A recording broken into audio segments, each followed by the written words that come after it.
that the love is real, that the shoe might fit. She might just be my everything and beyond space and time in the afterlife. Will she have my kids? Will she be my wife? She might just be my everything and beyond. Hey, what's up, everybody? Welcome back to another episode of Morning Coffee with your host, Rick Alexander. You guys can follow me at @RickAlexander_ or at Lionheart Radio on Instagram. That's probably the best way, honestly, to interact with me. If you want to talk to me about coaching, if you want to talk to me about the show, if you have an idea for the show, just hit me up. You know, sometimes I'll elaborate on things that you tell me, or I'll sort of play off of it. And I like this because I know that you guys are struggling with certain aspects of growth just like I am. And I think that's what makes this show so great, is that I have this opportunity to sort of, break down growth and break down expansion and break down personal development into ways that make a little more sense for the ground level. And truthfully, that's what inspired me to start the show in the first place, because I was like looking around at the motivational industry, we'll say, and I just realized how much of it is just like regurgitated garbage. Like, almost, there's so many memes that are popular that I read them and I'm like, I don't think the person that wrote this has actually been in the hard times they're talking about, you know? And then sometimes you read a meme and it just like hits you, or you'll read a post or a poem or something like that, and it just hits you like in the center, and you get it. But so much of the industry, at least from my point of view, seems to be drivel. And so I think we're in this together. We're in this growth thing together. And I like the idea of this show because it gives me an opportunity to elaborate on some of that. Today's show is going to be pretty simple. I'm going to go out on a limb here, and I'm going to assume that you guys, just like me, are driven for more. And I'm going to assume as well that you're also... And I'm also going to assume that if you're anything like me, you have a tendency to take on too much. And the reason you do that is because you're motivated and you see things almost individually, and you know that you can accomplish them. And then the next thing comes along and that seems like a good idea, and you know you can accomplish that, or that you'd want to, and so you take that on too. And then what happens is we end up taking on so much that we just start feeling overwhelmed. It's like that idea that I talk about a lot, where you're like 2 inches below the surface of the water. Feels like things are pulling at you from all different directions and you can't get a breath. And that happens when we give ourselves to our life and we have nothing left for ourselves. So like when we are so engaged in the process of growth and trying to be something more and trying to create something more for ourselves, we have a tendency to want to be all in all the time, which is amazing until you realize that if you give all of who you are to every situation and every person around you, you have nothing left for yourself. It can feel overwhelming, and it can also start to feel hopeless. And that's sort of what I wanted to break down today. It's like, what do you do when you're so driven that you take on so much that you end up in a situation that you feel like you are the victim of? And it always starts with the best of intentions, right? But that's literally what paves the road to hell, is good intentions. And so we sort of get in this situation where we're so motivated and so driven that the idea of saying no to things doesn't really show up a lot on our radar. And so we continue to just take on the next thing. Well, my thing for you today, the thing that I wanted you to think about, because I have a propensity to take on projects that are way too big all the time. Like, I'm literally always taking on bigger projects because on one hand, I'm obsessed with knowing what I'm capable of, and that's the side of me that typically wins out. And so when you find yourself in overwhelm, when you find yourself in these situations where you've taken on a lot and you want to live up to the ideals that you've set for yourself, I think the more you focus on all that you have to do, the more you're going to feel overwhelmed. And so the question that I would ask you today is, how can you show up for your future self right now? And what I find is, if we bring our attention from the infinite and we put it at the moment, if we put our attention and our focus at the moment that we're in right now, everything always works out and nothing ever feels wrong. Because when you focus on the whole situation, and that's where overwhelm comes from. You are projecting out this idea that you don't have the ability to get through all of these things in the future, or you ask yourself, like, I don't know how I'm ever going to do this.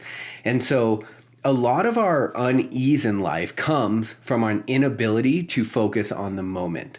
So my question is, what could you do right now? How can you show up for yourself right now today that's going to move the needle and it's going to increase the potential future that you could have tomorrow? And what I find is if you continuously ask yourself this, it puts you in a completely different mindset, and one that is much more conducive to performance and much more conducive to feeling centered and grounded and not feeling like we're giving ourselves out to our life and everything around us. One of the ways that I do this is the night before I go to bed, I'll look at my schedule the next day and I think like, what 1 to 3 things is going to move the chains tomorrow? Because you wake up and like some days you just don't feel like doing stuff, or you just feel like you have too much to do, so you don't do anything. When you get in those situations, the question to ask yourself is like, yeah, but what do I need to do right now? How do I show up for myself right now? What's going to move the chains? What's going to ensure that I can go to bed satisfied? And so really the point of today's show is to just take your focus on all that could be and bring it into the now, bring it into the moment, bring it into just take care of what you can do right now and make sure that thing is going to move the chains in your future. And if you just continue to live that way, you'll find that you're not really at the behest of overwhelm, because you're not thinking about it and you're not giving it more respect than it actually deserves. We all have a tendency to take on too much because we're driven people who want to succeed and want to make something with our lives. But we have to always be checking in with ourselves and making sure that ambition isn't in the driver's seat. Remember, I say this a lot on the show, but ambition is a means to an end. But if it becomes the end, if it becomes the thing that pushes you further, you're just going to wind up with a life that's further from significance.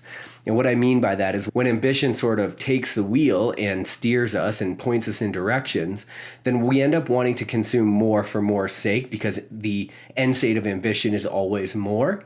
And what we need to realize is that we should figure out what we really want, and then ambition is just a tool to get us there, but it can't be the driver, it can't be the motivator, it can't be for its own sake, otherwise we end up in some pretty unsavory places. And I think, again, the way to even combat that is to bring your attention and your focus back to the moment. Like if you think about all of our unease, all of the problems we have, all of these kind of existential things that we wrestle with every day, it always comes from something that's already happened or something that might happen. But the secret is that the moment is always perfect. If you just bring your attention to the moment and you live there and you ask yourself, how can you show up for yourself today in this moment? Then your anxiety, your sense of overwhelm, your sense of stress, all of these things are going to fade away because none of them exist in the moment. I love you guys. I'll talk to you later on Morning Coffee.